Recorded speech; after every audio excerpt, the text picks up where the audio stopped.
Hello, I'm Principal Jake Booker, and this is our remote learning update for Lake Grove Elementary. Before we dive into our year-to-date synchronous and asynchronous attendance data, I would like to share our why and explain what beliefs lay at the core of our work in regards to our synchronous and asynchronous attendance. We believe that attendance, engagement, and access to remote learning activities are human rights and must be addressed as part of our work in deconstructing institutionalized racism. With that in mind, the first thing I notice is our Monday, Tuesday, Thursday, Friday attendance is near the district average, while our Wednesday attendance is lower than the federal average. I also see our Hispanic scholars are attending 71% of the time on Wednesday. This makes me wonder about the effectiveness of our current systems and what systems are on the verge of being launched to increase our Hispanic scholar attendance on Wednesday. How can we accelerate the launch of these programs, and how will we track their effectiveness over time? When we discuss the implications of our low Wednesday attendance in site leadership team, our PBIS team, attendance team, and MTSS teams, we all come to the same conclusion that we need to be engaging scholars in a way that will increase attendance and engagement. Which brings us to the discussion of systemic incentives and the importance of our PBIS rewards and online store, which is on the verge of being launched. There are both technical and adaptive challenges here. Getting scholars to log in on Wednesday can be a technical challenge, and at times it could be related to making sure the scholar has access to enough devices and enough data so that the entire family can get on. I spoke with one family where the mom knew there was no synchronous school on Wednesday, so she picks up extra hours at work and as a result has to take her children with her. This means when they get home and try to access their asynchronous Wednesday work, not only is that time reduced for access, but all the scholars have to share the same devices and Wi-Fi bandwidth at once, all between dinner and bedtime. Well, we can meet this technical challenge by getting them a mobile hotspot. So when the scholars have to go to work with mom, they could take the hotspot with them and have access. We've also been working with teachers on adaptive shifts in instruction, specifically about what goes into high quality asynchronous lessons. We've had conversations about what it looks like to go beyond posting a link to Ready Math or iReady Reading. Our PLC discussions are rich and they involve what should be going in the Canvas as an asynchronous lesson, and teachers are supporting scholars in making personal iReady goals and then providing timely feedback on their iReady lesson completion. We are exploring the connective tissue between what is being taught synchronously and asynchronously. We believe that if we can provide interesting content, it will drive interest and attract our scholars not only to Wednesday activities, but to our daily asynchronous lessons. One key aspect of this work is making sure that we are providing high quality feedback on that asynchronous work. Because, as we know from the Hattie research, feedback has a 0.79 effect rate on student achievement. Again, I want to start with our why. We believe that in remote learning, the more time spent accessing culturally responsive and engaging online math activities, the more all scholars will benefit from asynchronous learning. When we look at the Ready Math lesson participation, my first noticing is our participation is about 5% higher than the district average. I notice our white scholars are spending more time on Ready Math than any other group by between 31 to 13 points. I also notice our American Indian population has the lowest number of minutes on average with 21 minutes per week. I see our Asian scholars are on average of 41 minutes per week, and our Black scholars are engaging in Ready Math for about 36 minutes per week. Our Hispanic population is accessing Ready Math for 32 minutes a week. However, they are 46% of our population. When we look at the school overall, I see our overall weekly average is about 38 minutes, which is an increase from September. When I look at these numbers, it gets me wondering about what's going on in our white population to create such a disproportionately higher amount of time spent in Ready Math. What could lead to this gap? Are there online lessons as culturally relevant to other racial or ethnic groups? Are there access gaps due to internet access or the need to share computers? Then I wonder what a racial breakdown of our internet and sibling device access would reveal. When I consider these implications for data, I'm struck by the realization that our white population is accessing Ready Math at a much higher rate than any other group. This means We are watching an access gap that will be exacerbating the achievement gap in an already tenuous remote learning situation. The implications are staggering when considering what the long-term impact will be on the achievement gap. Using ReadyMath isn't as challenging as some of our other systems. However, ReadyMath lessons and assessments are easily accessed independently. However, we did notice some adaptive challenges. The most critical was around assessment fidelity. We have identified several iReady assessments that were taken by someone other than the scholar. And in those cases, we re-administered the assessment and spoke to the family about the importance of diagnostic testing. Back to our why. This is the thread that we hold on to as we kind of make our way through the dark. We believe the access gaps created by ethnic or racial bias exist in remote learning and in reading. It can be closed when all systems and adults are pulling towards creating culturally responsive teaching and learning opportunities. When looking at the iReady reading data, one of the first noticings I had was the percentage of scholars participating in iReady is just above average for the district. Then I noticed the average time on task for iReady has grown significantly since September. I also notice our American Indian population is accessing iReady on average 21 minutes per week, which is a significant jump from the 2 minutes in September, but is a gap from 38 minutes per week with our Pacific Islander population. When I look at the average time on task for our Hispanic population, I see they're accessing 26 minutes a week, which is a lower number of minutes than our Asian, Black, Pacific Islander, and white populations. This data has me wondering what's going on or is not going on in iReady reading to engage our Hispanic and American Indian readers. I also wonder if there are enough materials that are engaging and culturally relevant to last the entire duration of the school year, and what kind of culturally responsive supplemental reading materials we can access online. When we talk about this data in our different committees, we unpack how our Hispanic population is 46% of our school, and we recognize this large group of scholars is only accessing our asynchronous reading curriculum on average about 26 minutes a week. And it tells us we need to examine our systems for cultural bias and examine how we are creating increased access in order to make opportunities to close a reading gap that will undoubtedly appear before our eyes. We begin again with the why, and we believe that in order to determine the health of a system, we must be able to identify specific data points and the absence of data. Furthermore, that information must be communicated with stakeholders. When we look at gradebook activity data, we see 83% of our scholars have scores in their gradebooks.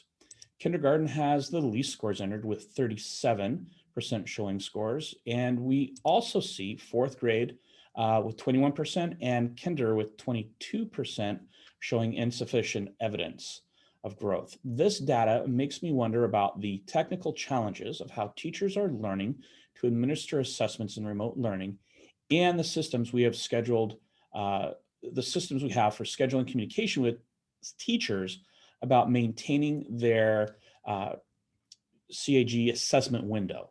Then I wonder about the adaptive systems to help teachers see the importance of entering scores into their gradebook that go beyond the dropped unit assessments and helping everyone see how we should be relying and capturing more in the moment thinking and learning into our gradebooks. This is an adaptive shift for some of our teachers who are on the verge of using gradebook to consistently communicate standards progress through the electronic gradebook. The implication of this data is multifaceted. First, the importance of communicating scores to parents in a way that is transparent. The next implication is related to how we as a system give feedback to the curriculum guide writers. With the curriculum guides being adjusted in the summer and with upcoming changes, it is crucial for our colleagues in TFL to see where curriculum is flowing and where adjustments must be made. It's like fishing. If you cast your line out into the middle of a pond and reel in your spinner, you could tell when your lure is moving too fast and skipping on top of the water, when it snags on a weed, or when you're moving at just the right speed, allowing that lure to sink a few inches down into the water. Then you feel the moment where the fish strikes and you set the hook. As instructional leaders and writers of curriculum, we need to have that same kind of feel. So we know when the pacing is moving too quick, when it's bogged down, or when it's hitting the mark and learning is occurring. Let's take a moment and talk about why we're choosing to highlight this specific success. We believe that asynchronous content, the activities, the tools, and even the platform used should be engaging and culturally responsive. We've worked very hard this year to create innovative lessons that are pushing ourselves to the bleeding edge of instructional technology. We have an amazing staff who devote hours of their time to learning and experimenting with technology. Then they take it a step further and share with their colleagues. I am incredibly proud of the work our teacher leaders have made and been involved in. We have staff who are becoming experts in all kinds of remote learning tools, from interactive videos to online assessment platforms. One area I'd like to call out is our work in asynchronous engagement strategies, specifically because it was mentioned in the previous slide. When we look at this teacher's Canvas page, you will see she's using a standard Canvas template with all the required components. But once you get into her weekly schedule, you'll see that she has created a Bitmoji interactive classroom. In here, there are Kahoots, Padlets, videos of read-alouds, not just from this week, but from prior weeks, all lined out in a virtual interactive library. She's using discussion boards and has been exploring a variety of other tools to make assessments more accessible to her scholars. But what's even more impressive is her willingness to share what she's been learning with others. She's not only shared with her grade level team, but with anyone else who's interested in leveraging these engagement tools in their asynchronous lessons. When I think about the instructional leadership moves I am making to replicate this, I think about our advocacy for encouraging the exploration of tools like Canvas, Bitmoji, Plickers, Kahoot, ClassKick, Flipgrid, Padlet, Zoom polling, and even the use of breakout rooms in Zoom. We're visiting classrooms and we're asking questions that prompt teachers to think about how they're using all the tools available to engage scholars. Our entire team is working to elevate the ideas and engage in side-by-side problem solving. And we often find ourselves working through what at first appears to be a technical issue, but really turns out to be adaptive.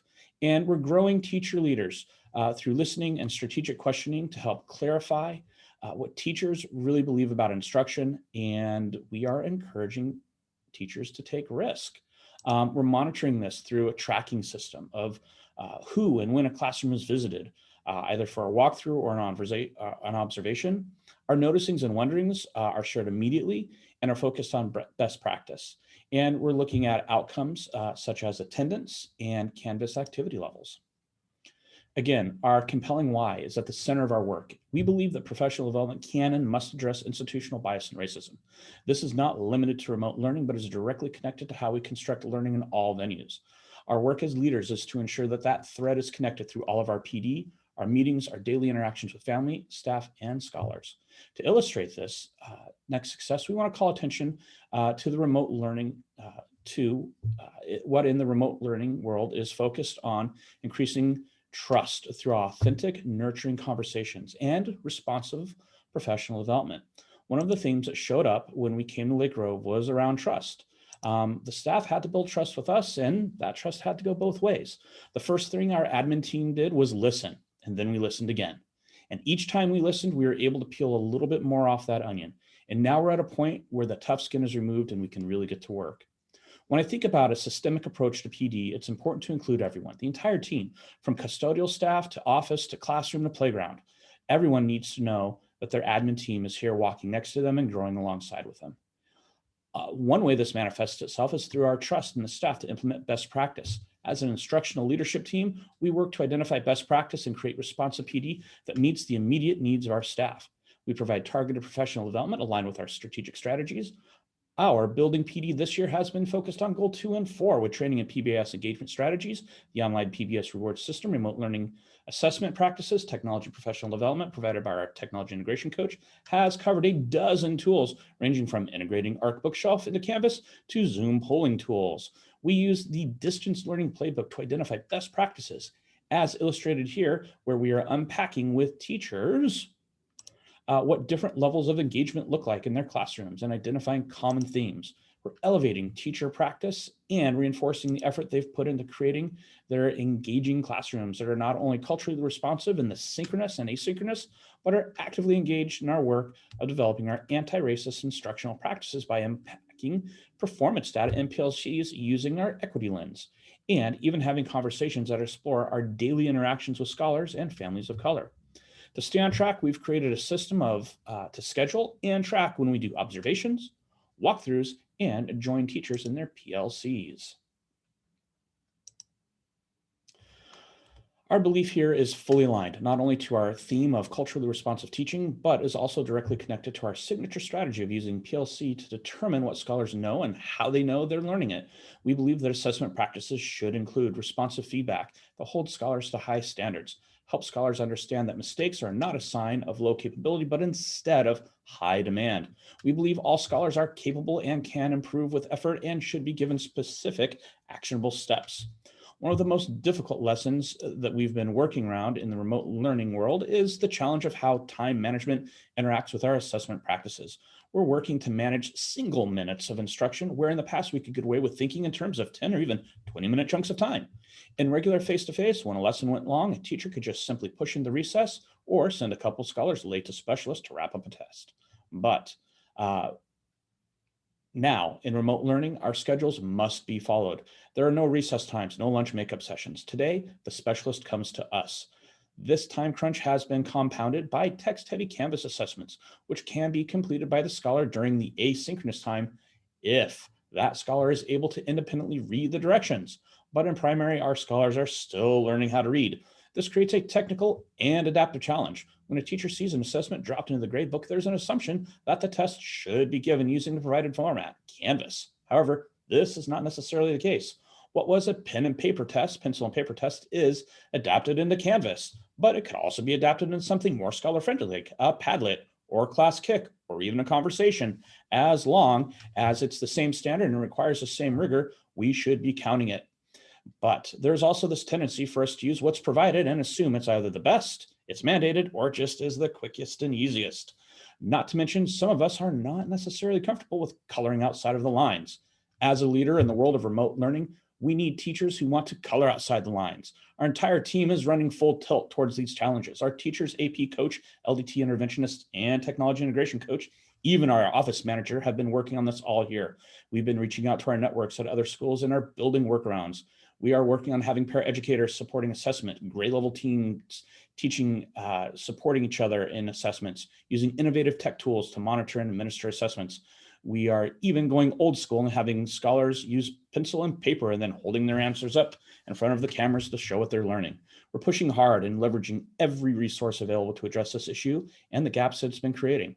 We will know that we're closing on in this area successfully when we can see scholars, families, and teacher frustration around assessments reduced, and when we see a shift away from our classroom time being used to gather data and being refocused on delivering targeted instruction based on our assessments. As always, we start from our why and work our way outwards towards the how and the what. We believe each scholar has a voice, a dream, and a bright future. We believe that our scholar advisory team is the first step in elevating the voice of all of our scholars. Our scholar advisory team met just last week, again, and developed their mission statement, which is making decisions, helping others, and solving problems together. This was done using a Wordle group protocol where 23 members of the advisory team came up with all the words they felt were most important to their role as members of the scholar advisory team, and then they crafted a statement that felt like it captured their purpose. As part of our scholar advisory team, we're always asking probing questions. This last week, we asked, what's working well in remote learning? And there were several themes that rose to the surface. Some of the scholars said breakout rooms were working really good. Other members of the scholar advisory team mentioned that they were really looking forward to and enjoying art. And they also mentioned that they appreciated that in remote learning, there's less bullying and fighting. And areas for improvement, they mentioned being able to spend time being social. And that's actually on our to-do list. So we are currently looking at building some systems to put in place where students will be able to join each other for lunchtime lunch buddies. We're also working on the online student store through our PBIS rewards. This is an action item on our to-do list, and we'll be providing teachers and other support staff with PD on how this will work out.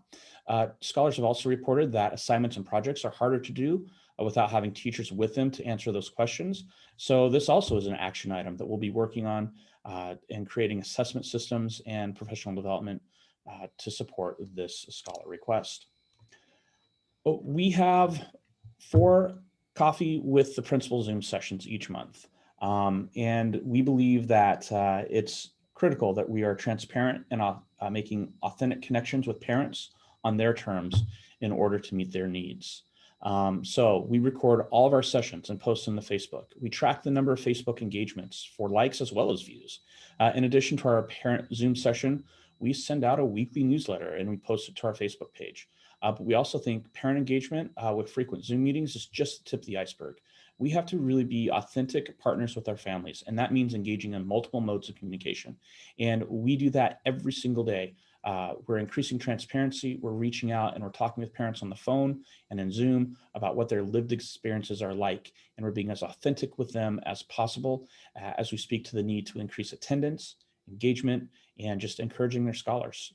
Sometimes we provide a shoulder to cry on when they feel their scholars are missing out on something, because that situation is maybe larger than anything they've ever faced before. Both Mrs. Perry and I constantly are texting with families regarding everything from attendance to adjustments in school to pickup times, and we've worked hard to be especially responsive to family needs in a variety of ways, such as supporting technology issues, helping calm frustrated parents, helping scholars get logged into Zoom. We even help troubleshoot personal devices. With all the texts, the phone calls, and the Zoom calls, at times our office sounds like a cross between the Best Buy Geek Squad and a crisis hotline. So as we wrap up our remote learning school improvement plan, I want to ground us once more in a compelling why. Everything we do and everything we believe in is focused on challenging institutionalized bias and racism. Furthermore, we know that this is the path to ensuring that each scholar has a voice, a dream, and a bright future. We know our PBS rewards programming is on the verge of being launched at any moment, and we're eagerly awaiting that. Our attendance reward program has been launched and will soon be awarding scholars for synchronous and asynchronous attendance. And I would love to see a streamlining of the process for adopting tech tools, perhaps a checklist of requisite items that a principal could review in order to provide provisional authorization while a full software approval request was being completed by our Teaching for Learning department. And that is our school improvement plan. Thank you so very much for joining me.